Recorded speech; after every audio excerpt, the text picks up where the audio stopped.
welcome back for the first episode of the new year of Jori's for Stories. As always, I'm your host Jori, and yes, I know that it has been a while, but I'm back. You know, sometimes life does get in the way, but on this episode of Jori's for Stories, it's NFL all day. We break down the wild card and divisional games. We take a trip to the head coaching carousel and more. It'll be an episode that you don't want to miss. So tune in, turn your volume up, and let's get it.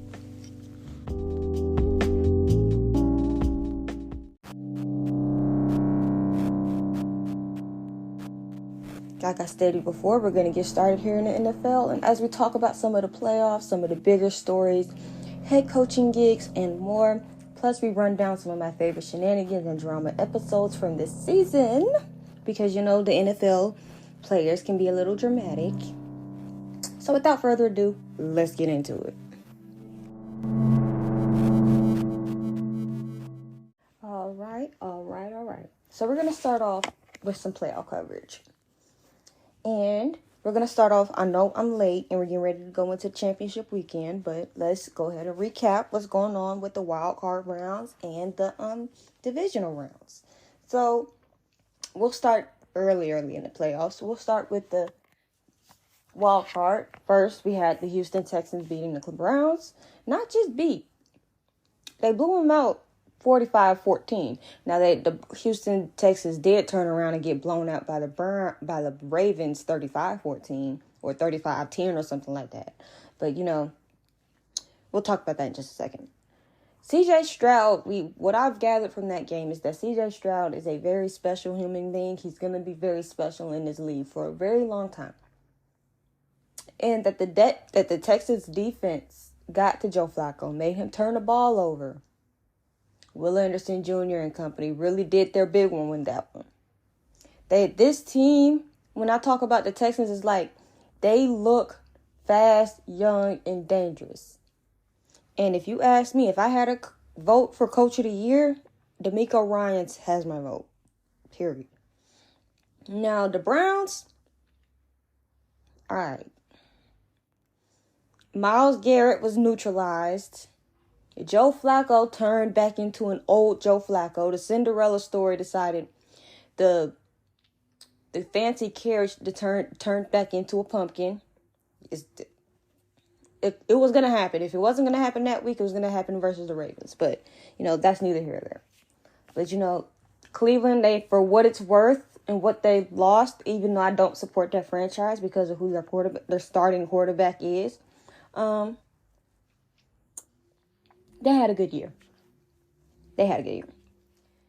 Giving them their props. Kansas City Chiefs. They beat the Miami Dolphins 26-7. Now, this game, I sat and watched a little bit. No, this game I know I watched. I did watch a little bit of the Texans game. But this game, I was watching I was more in tune to this game, personally. Miami did not show up at all. Let's see what they didn't do. They didn't run the ball. They have too many injuries on the defensive side to even consider making a serious push. Tua wasn't as accurate at all. Missing. Defense absolutely did not want to tackle at all. Period.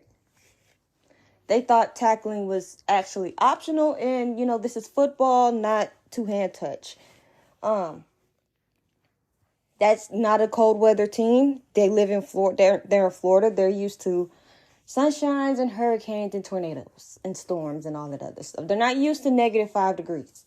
It was very cold that game too. Now, Kansas City, on the other hand, they played a complete game. Receivers decided they were going to catch the ball. Rashee Rice, I promise you, be on the lookout for him.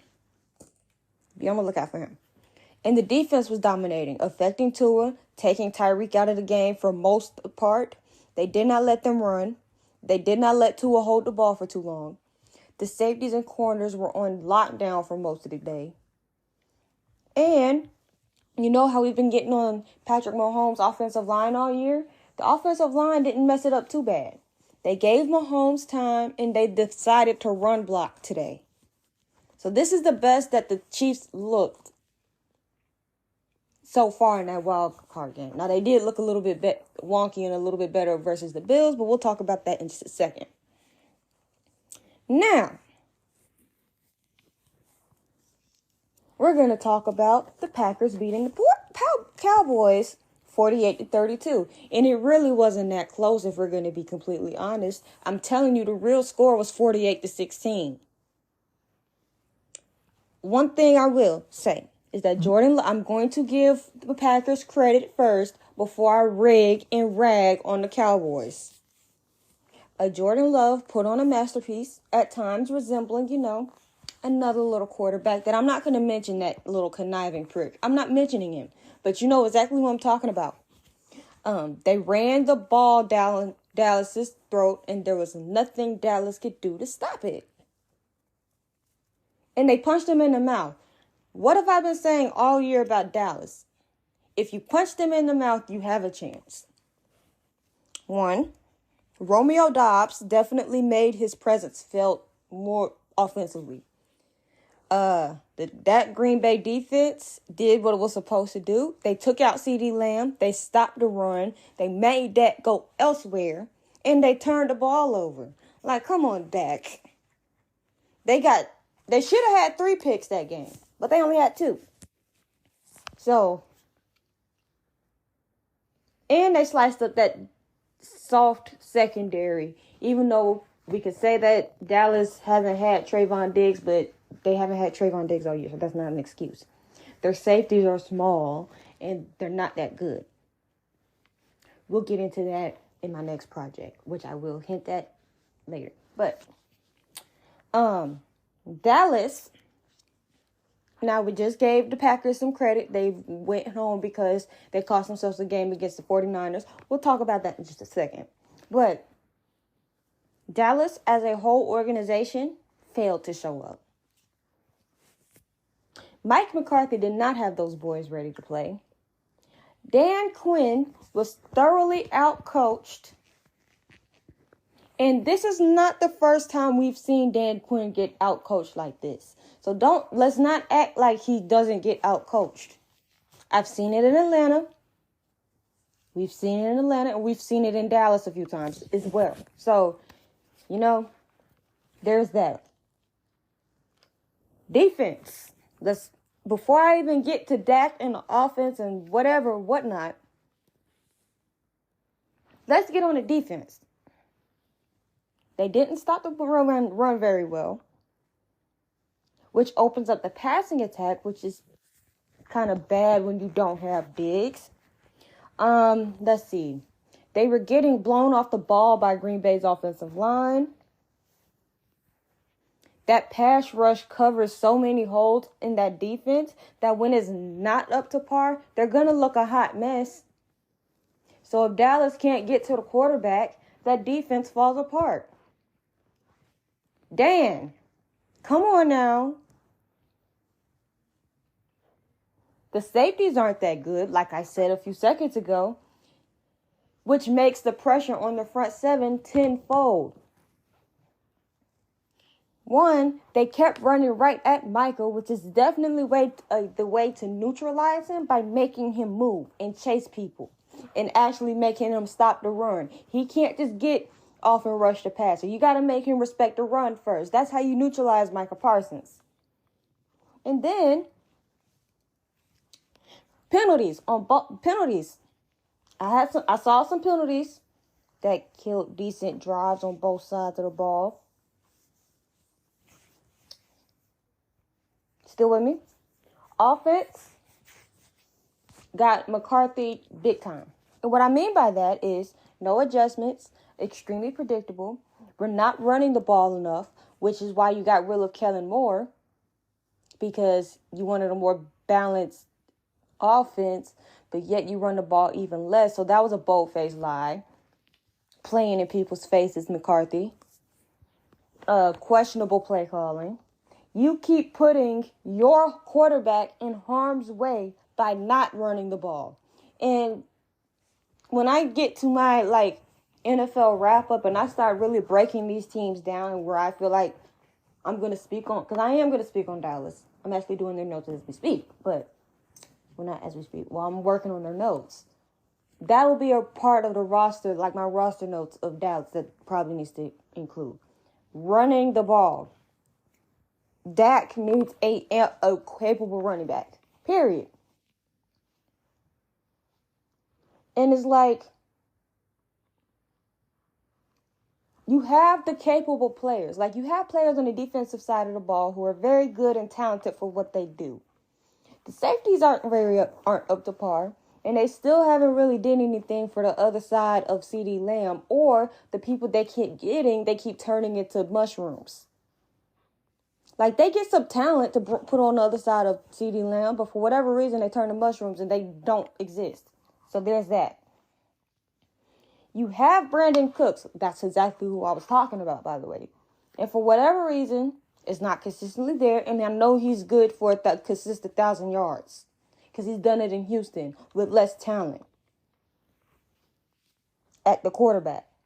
And it's not his talent that's the issue. And this team is not very disciplined at all. They are not focused, clearly. And Dallas, from my understanding, I think Dallas leads the league in penalties, which says a lot. But they're not very disciplined. You heard people talking about who knows what and other stuff when they had a big old playoff game. So they're not focused. That's McCarthy's job, to kind of recenter his team. And he's not doing a very good job at it. I don't know what changed from Green Bay to Dallas, but look. You went from owning the Cowboys to being owned by the Packers. McCarthy. Now, the Lions had beat the Rams 24-23. Now, I'm proud of the Rams. They were supposedly rebuilding. They do have key pieces in place already, such as Puka, who people are saying he's already a number one. I need to see another year of this type of production and trustability and reliability, and kind of cut those drops down. But I will be ready to admit he's a true number one. But I see he's an emerging number one. Tutu Atwell, Cooper Kupp, Kyron Williams, and others on that offense that will probably elevate it further. Now, once they get this defense ready, back together, and to the point where that Super Bowl team was, the Rams will be a playoff team. I mean, they already are, but they'll continue to be a playoff team. The biggest question for that offense is either Stafford or the offensive line. Like, let's be real here. They have some talent.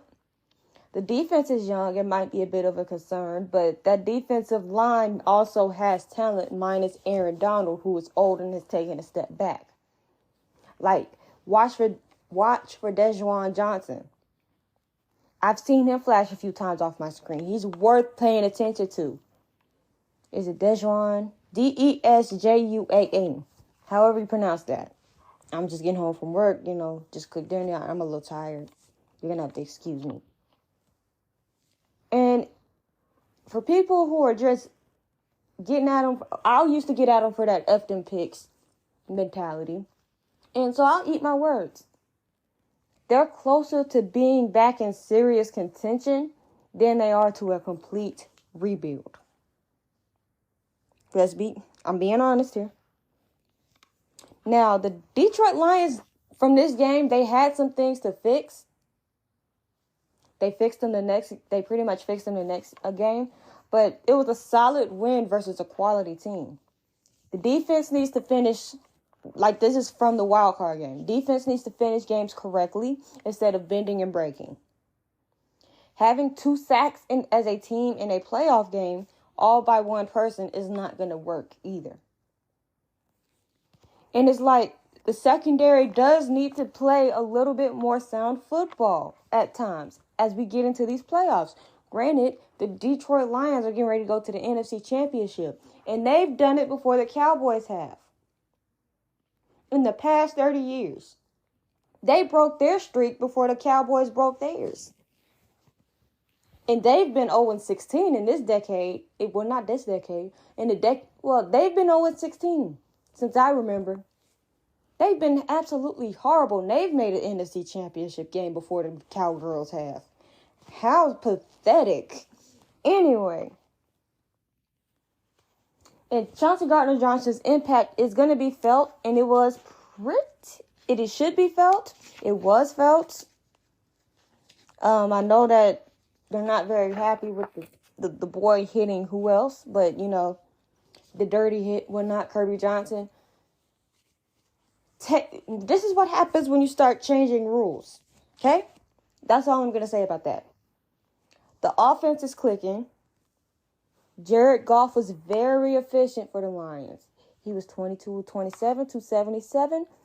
They have a very balanced attack if both of your top-tier running backs find their way into the end zone. Amon-Ra St. Brown did what he was supposed to do.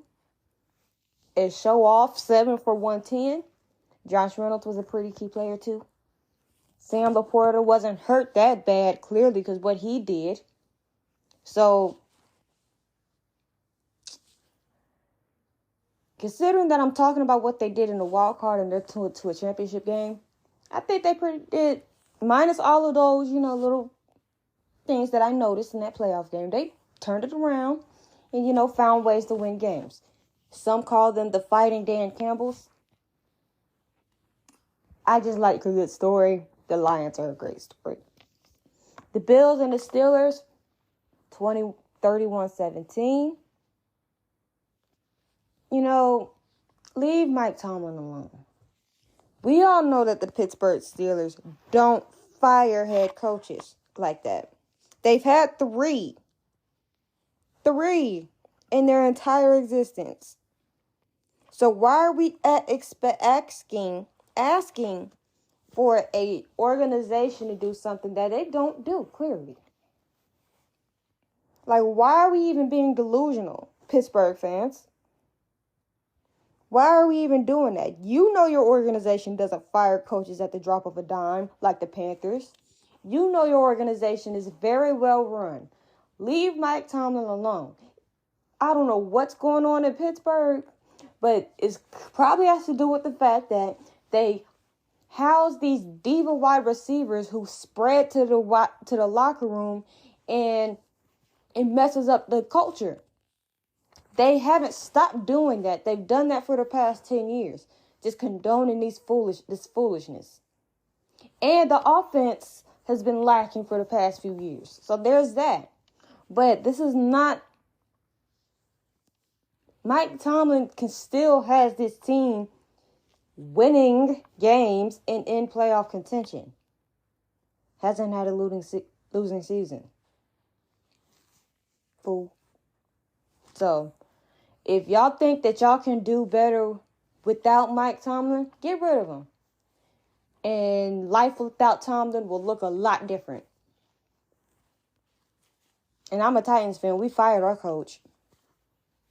And now that I'm thinking about, now that things are starting to piece it together, it's not really the worst choice either, because we already hired a new one. But that's a little bit further ahead. The Buffalo Bills, definitely, they were hot. And Josh Allen hadn't been turning the football over.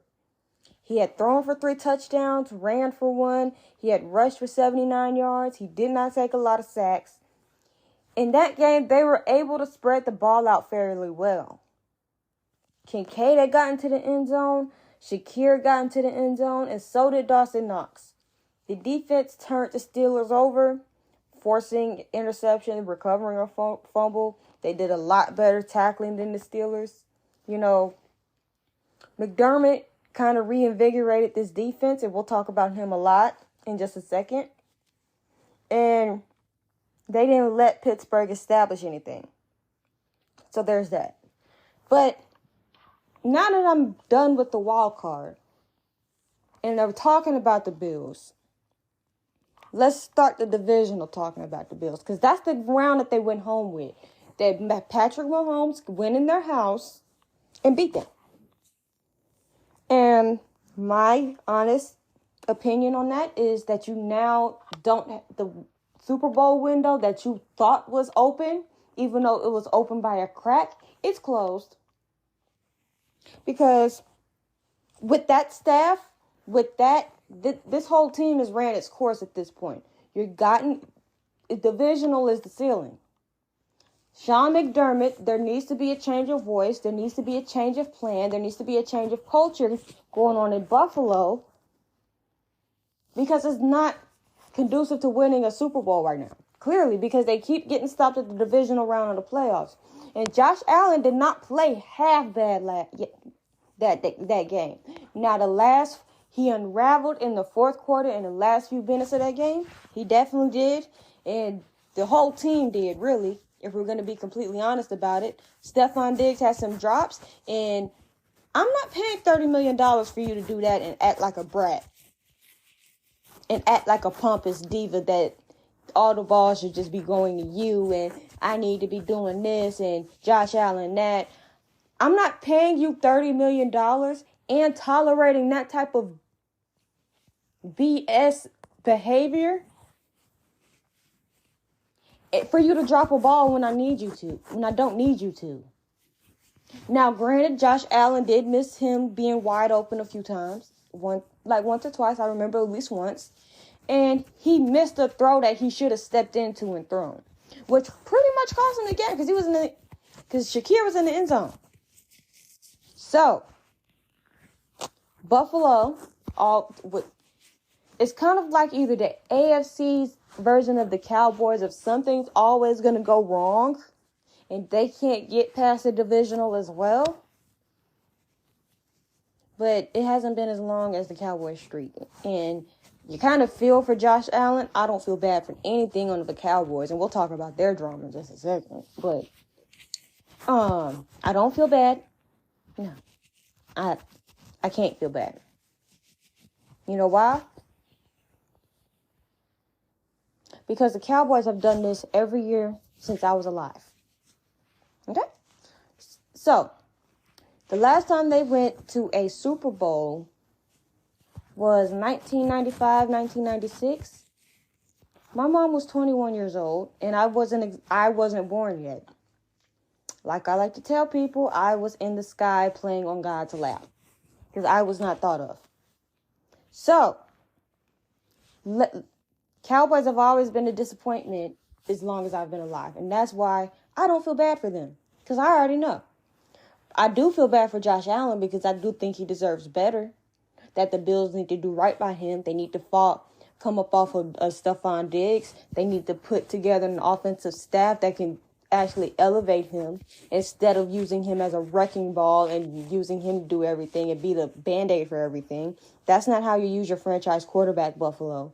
That's how you get people killed and retired early. So, there's that. But they can't get past Patrick Mahomes and Joe Burrow. They can beat everybody else, but you can't beat Patrick Mahomes and Joe Burrow. And it's really, Joe Burrow's not in this conversation. It's really Patrick Mahomes. They made a few more plays than you did. It was that close. Y'all were literally kind of doing y'all's thing, up and down the field. The Chiefs defense got to stop when they needed to. Yours did not. There's the difference. Patrick Mahomes made throws when he needed to. Josh Allen unraveled.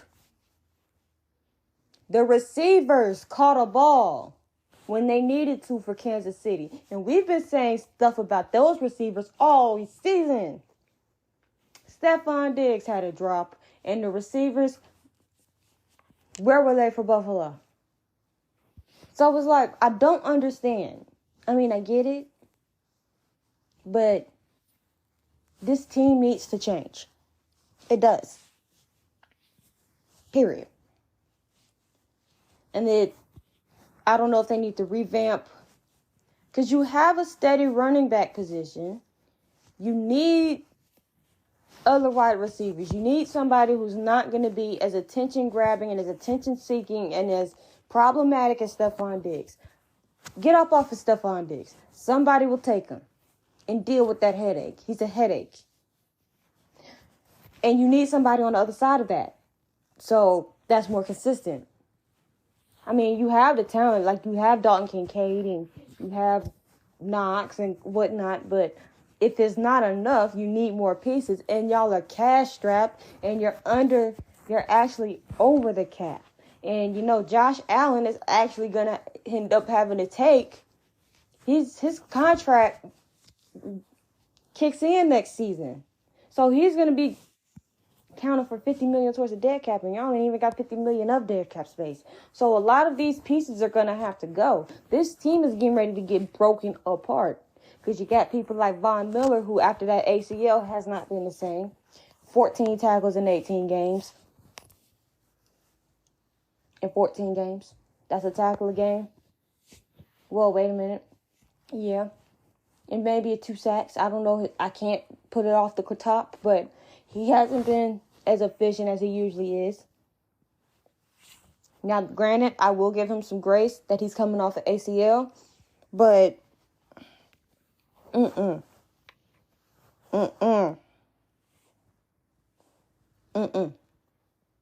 not for what he's getting paid. No. Next on the divisional docket, we're going to talk the Ravens-Texans. Now, granted, Houston fought for a good half.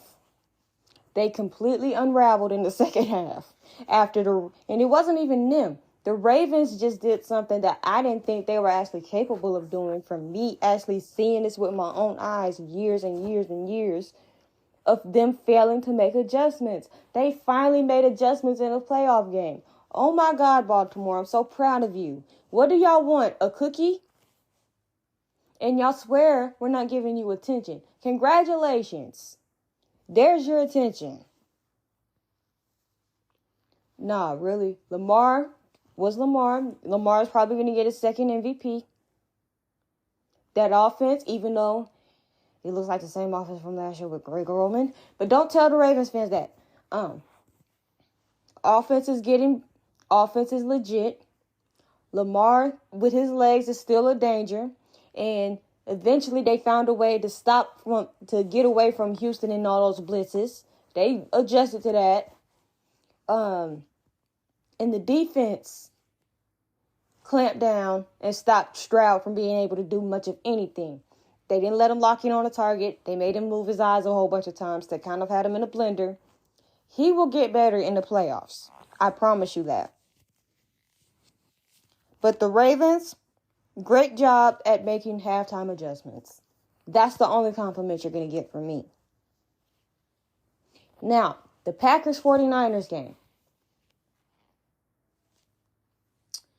I will say this. Green Bay should have won that game. And we should be talking about something completely different. But Jordan Love made a throw that I know he wish he would have kept, or maybe kind of readjusted a little bit. He wants that back. He's going to want that back. He's made a few of those. He played fairly well, minus the 2 picks, but Green Bay cost themselves at the end of the game. And when you play very good teams like a Shanahan-ran team, you cannot make any mistakes because they'll capitalize on them. And Brock Purdy had not played well all game. So once Jordan Love turned it off, Brock Purdy turned it on. And that's how they won that game. And you had Deebo Samuel. I don't know. The defense got clamped up a little bit better for whatever reason. But it's like the Packers blew it. They blew it. And this will be a learning experience for them. Because, and I heard somebody on another podcast say this exact same thing. And I didn't even think about it like this. Because so for all you Aaron Rodgers haters, I know I got at least one. Why didn't for the haters, you're going to love this question.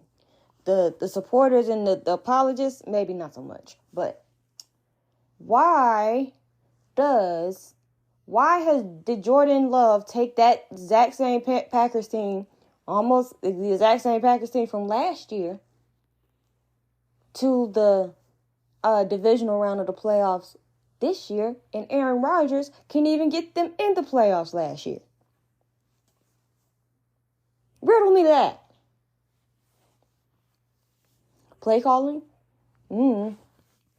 But there's that. And then you have the Bucks and the Lions, which turned into what I thought it was going to be. Now, granted, Tampa Bay did put up a fight. Baker did play himself into a little contract. But I will be clear when I say this. He is a bridge quarterback right now. If you ride on him to take you all the way, good luck. Because he did some things in this game that shows you why you don't. Shows you why, as a first round draft pick, he is a bust. He's considered a bust. Because you're on your fourth team in 5 years, boo. So, I don't know what to tell you. I mean, you're on your fourth team in 7 years, boo. Or is this the fifth? Browns, Rams, Panthers, Bucks. Yeah, 4th and 7. So I don't know what to tell you. And you've gotten how many coaches fired? It's not just the coach, it's you. And for all the Baker Mayfield apologists, I don't care. You can argue with me for whatever you want to argue with me. He's played very well this year. He's played himself into a contract. He is also a bridge quarterback. Period. Point blank. But yeah, the defense, Lions defense did turn it around a little bit. They're going to have to play a lot better and more sound this time. Even though I feel like, now, I'm not going to go out on a limb. I do want Detroit to beat the 49ers. Because I want Kyle Shanahan to mess up another team. And Shanahan his way back into a hot mess. Because one thing about Shanahan, Kyle Shanahan, he messed up the Atlanta Super Bowl. He messed up the last 49 Super Bowl because he gets in his own way. And I would love to see it cost that team a spot in the playoffs, in the Super Bowl. And I want to see Detroit go to a Super Bowl before Dallas even touch an NFC championship. Now, that's going to be something funny.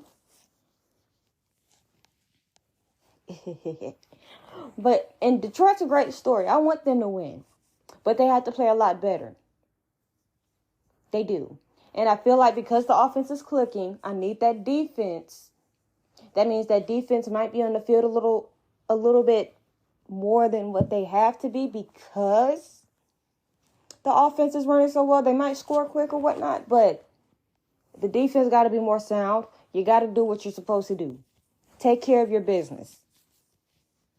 Like you did versus the Bucks. Period. Now, let's talk a little bit about the head coaching thing. We'll do some updates. Now, multiple head coaching vacancies were available. Maybe some too. Well, the Philadelphia Eagles said that they were going to keep Sirianni for another year. Now, if these coordinators that he hires don't work out, he's gone. I'm telling you, he's gone. But the Commanders still have a head coaching vacancy. They're either going to give it to EB or they're going to go after Ben Johnson. The Falcons have a vacancy. And they're probably going to give that to Bill Belichick, if we're going to be completely honest. The Panthers have a vacancy. And we're going to be honest about the Panthers. That is not a very attractive job. You have a disgruntled and an impatient owner and a bad owner like David Tepper who don't give people time, who's working on his 6th or 7th head coach since he's bought the team in 2018. So, yeah, who wants something done like yesterday, and that in the NFL, that's not how it works. He just doesn't understand that, or maybe he does understand that, and he's still being impatient. And that makes him an idiot. But, we'll leave there that bygones speak of bygones. But my Titans had a head coaching vacancies. Yes, we did fire Vrabel. And I'll get into that in just a second. Actually, I might make that a video. We won't talk about that. I have to make that a whole video. The Vrabel Callahan saga. Because my new coach is Brian Callahan. So that'll be a video. Yeah. And then I'll probably do a little bonus episode about that. Because I might have to have... That might be 30 minutes in of itself. But the Raiders hired Antonio Pierce. The Chargers, today they hired Jim Harbaugh to be their next head coach. And again, with the Spanos family and liking big names. When are they going to learn? Now, Harbaugh is a good coach. He will get that defense together. I promise you that. And he's good for Justin Herbert. But, and then you got the Seattle Seahawks. Now, people are saying Dan Quinn is going to be the Seahawks' next head coach. After what he did in his playoff game, he don't need to be a head coach for nothing. For nothing. Period. Come on. And here are some of the coaches that were looking for new jobs. Like I said, Bill Belichick, it was pretty much time for him to go from New England. And it was clear as day. Bad managerial decisions. Like with Patricia at OC, who ruined Mac Jones. You had bad draft after bad draft, minus a kicker. Continuously failing to draft apt wide receivers and help out your quarterback. Now, that's why he's looking for another job. Vrabel is looking for another job because he wanted to run it like he wanted all control, roster control, and him and Amy weren't getting along. Him and Rand weren't either, apparently. And it was getting a little bit too much, and it was getting in the way of the vision of collaboration and a collective vision. So it was like, and then you had the previous 2 years backslides for whatever reason. Injuries, offensive line, In a way, when I delve down deep into why we fired Vrabel and hired Callahan, people will understand that Vrabel kind of dug his own grave. So it just doesn't come out like that because my team is a smaller market team. Arthur Smith. Now I've been waiting on this one. So my Falcons fans, maybe my folks might be listening to this, Falcons fans, my people, my family, if you're listening, here's for you. Arthur Smith did a whole bunch of nothing and wasted time and talent. Let's count the waste. You waste time with Marcus Mariota and Desmond Ridder. You find new ways to lose games. You forget how to use his weapons, or you just don't do it at all. And then you come up with these stupid excuses to how Bijan is more important off the ball or whatever type of crap he told the media for that BS of why Bijan was not getting the ball and he needed to get the ball. You have questionable decisions via personnel. Like you turned the Falcons into the Titans of Georgia. Like, come on, Arthur Smith. And then you tried to top it off with that little stupid mustache, which was definitely an ode to Vrabel. And both of y'all got fired this year. So I think you want to let that go. Brandon Staley. He's not going to get another job. That defense was his Chargers defense. There's a reason why he got fired in the middle of the season. Was downright atrocious. And mind you, he was a defensive-minded head coach with a Swiss cheese head coach. He was wasting Justin Herbert's prime. You inherited the second highest paid defense and turned it into the second worst.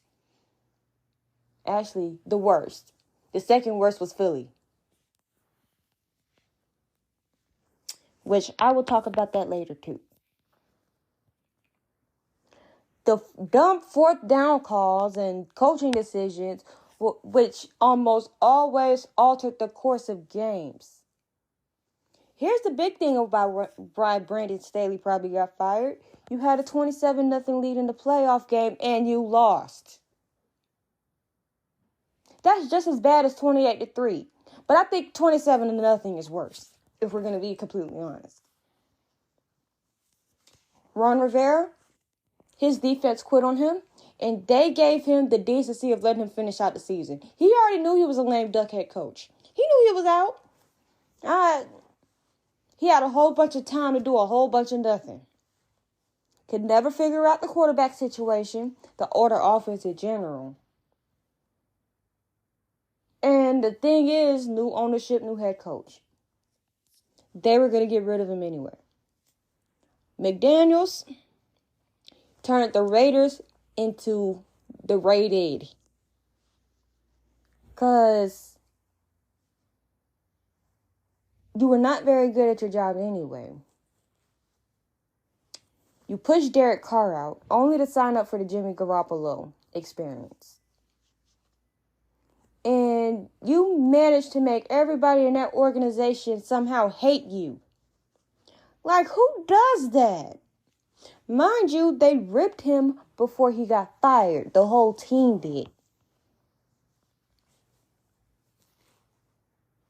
So, there's that. Now, before I get going, we're going to talk about we're going to talk about my biggest disappointments and biggest surprises of this year. And then we're going to get into my shenanigans.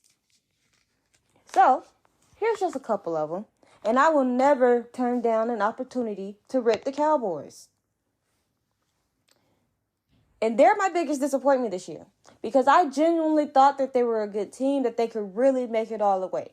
I turned off my Cowboy hate for a few games this year. And I usually don't turn off my Cowboy hate at all. That's not something you turn off. But, like I said, every year is something different. You have a top 10 offense at home. And it turns into crap when it's on the road. But we're not talking about that, though. You had a top 5 defense who couldn't stop a nosebleed. Every year is something different that knocks his teams out the playoffs. And since Mike McCarthy has gotten his team to the playoffs, his ineptitude is usually what costs them. That's exactly when he forgets how to coach when they get into the playoffs. Clock management, play calling, preparedness. Like, how many times does this team just absolutely not show up? And Jerry Jones also gets in his own way by keeping Mike McCarthy when it's clear that McCarthy needs to go. Period. Now, another of the biggest disappointments, who was also no longer in the playoffs, the Philadelphia Eagles. They got blown out. They won and done. I didn't talk about the Eagles stinking it up versus the Bucks. Oops. But you know the Eagles got blown out.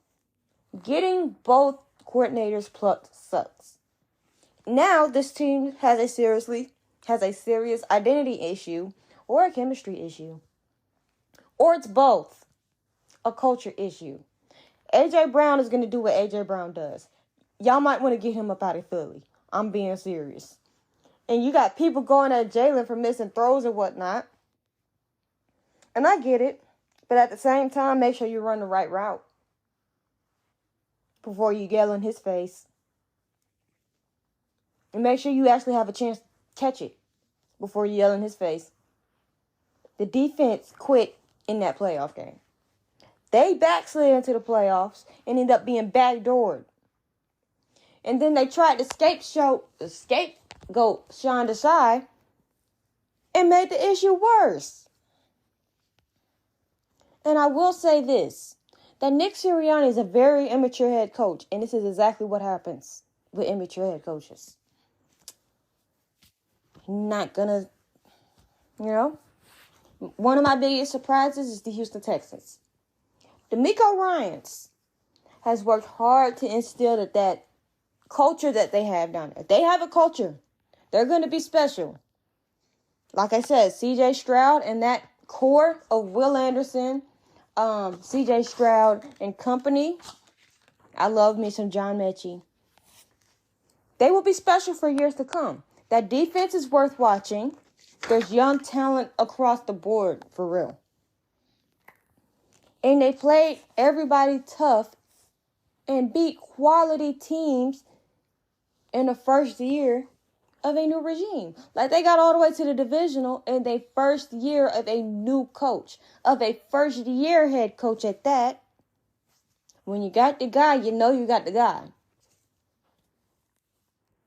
Green Bay Packers were a surprise for me this year. Jordan Love has shown that he can be a very good quarterback in this league. They battled, but they went further than the Cowboys. Romeo Doubs, alongside Christian Watson when healthy, have shown very good signs. I'm expecting a little bit more from Green Bay next year. You unblinded us, Packers, so you got to maintain that. Because Jordan Love took a team to the playoffs that Aaron Rodgers couldn't take last year. You got some expectations now. The Browns, they were a surprise, and I'm not finna go into it anymore. I said what I said earlier about the Browns beating Texans. That's my segment about the Browns being my biggest surprise. The Jacksonville Jaguars. Ooh, disappointment. Disappointment. Like, Trevor Lawrence is as talented as he can be, and he's still not all of that. You can't sit here and blame the receivers and everybody else for all of those turnovers. His decision-making is questionable. It's been questionable since last year. The defense for the absolute part is absolutely pathetic. The offensive line was absolutely abysmal. You're missing Cam Robinson and company. All of your receivers were average. The chemistry was off. They couldn't get going, especially after that shellacking they took by the 49ers.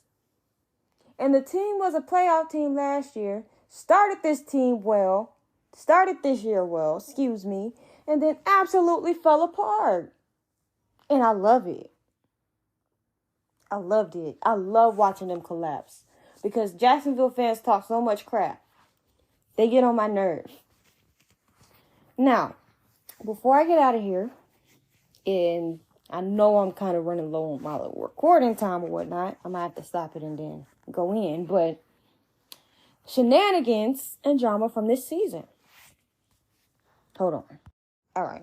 So we're going to get back into our shenanigans. Now, the Eagles collapse, that was a month and a half worth of turmoil. That's definitely something that was worth keeping up with. If you sat there and paid attention that whole month and a half of the Philadelphia Eagles backsliding, every week it was something new. Every week. It's quite entertaining. I know my Philadelphia Eagles fans hate it, but it gave me something to talk about. Micah in his mouth. Now, it won't change, but I will say that it was both entertaining and extremely aggravating because Micah's one of those who just don't know when to shut up. Even when they got eliminated, he didn't know when to shut up and when to say certain things and when not to say certain things. And that, you're always going to give me something to talk about, which I appreciate. But it's also extremely aggravating because, like, do you not have a filter? Like, does anything go in your brain that says, maybe I shouldn't say that? Maybe the best of optics wouldn't be if I were to say that or something like that. You know, y'all know what I'm trying to say. Duh. Extremely entertaining and aggravating. Aaron Rodgers. And mind you, Aaron Rodgers went down week 1. And he caused all this foolishness and drama all season about him coming back and showing off of him walking just a few weeks out of surgery and doing whatnot and being on the Jets sidelines. Did all of this charades. Did all of this foolishness to come down to it. He ain't even close to being ready. The whole world got Aaron Rodgers. Aaron Rodgers. Like, he really just played people like a fiddle. Like he always does. Because he likes attention. Attention seeker. And then the whole Brandon Staley saga was quite entertaining this year. Quite entertaining. Because Brandon Staley, he went on record and got snippy with a reporter, you don't have to ask me that question. I'm calling the defense and da-da-da-da-da. Like, if you were doing a good job, nobody would be asking you that, dummy. Nobody would be asking you that if you were doing a good job. So, there's that. And then he said, they haven't quit on me, and da-da-da-da-da. And then he proceeded to lose by 63, I believe. He proceeded to get 63 hung on his head, I believe. Yep, by the Raiders. And then he got fired. So that's very funny. That was ironic. And then you have A.J. Brown and his foolishness. Always tweeting something and deleting something. When Kevin Byard got traded from Tennessee to the Philadelphia Eagles, he said, we're a winner, and da-da-da-da-da. And then right after that, it went downhill for the Eagles. See, God don't like ugly. Quit being ugly, AJ. Stephon Diggs and his acting out, and it started before the season. He was giving us things to talk about before even pads were put on. So, there's that. Debo and his clapbacks always has something to say. Now, he did kind of clock Michael T one time. Like, he always talking about us. And da-da-da-da-da. He clocked Michael once because him and Michael went at it. And when he clocked Michael, I laughed. Because I'm like, tell him. And then you have the Steelers and their never-ending wide receiver drama. George Pickens wasn't happy. Deontay Johnson wasn't happy. And they were both acting the fool at one point in the season. When are they going to stop condoning this behavior? Tomlin is better than this. Than condoning this behavior. Or is he really? Like, I'm questioning that. And now we have the new biggest piece of drama, which obviously, let's get into it. Because you got Dak's brother saying that he wished Dak would leave Dallas and people are ungrateful and drama. Blah, blah, blah, blah. You have Micah Parsons' brother saying that Dak needs to take a discount and he needs to take $40 million to hit the road or whatnot. Pretty much pocket watching and saying that the man ain't worth it, ain't worth being paid $50 million plus. CD Mama pretty much said Dak ain't worth nothing and he don't want a Super Bowl for real, which is hilarious, by the way. They are over it. And this is going to cause so much drama. I'm knowing this is going to cause some turmoil in that locker room. Because I'm like, some of this stuff that these people are saying, that these family members are saying, they're not getting it from themselves. They're not getting it. I know you might be reacting as a fan and whatnot, but I already know you're not getting some of this from you. It's coming from somewhere. But I wish people would grow up and realize that taking to social media not only makes you look bad, but if your family, it makes the player look bad as well because they still have to talk to these people. That's their coworker that they pretty much eat, sleep, and breathe with. That's their coworker. Y'all can't just be acting a fool. And I understand it too, y'all family, but no. Y'all got to have a little bit more decorum when it comes to how we rant and getting our grievances out. Social media is not the answer. Period.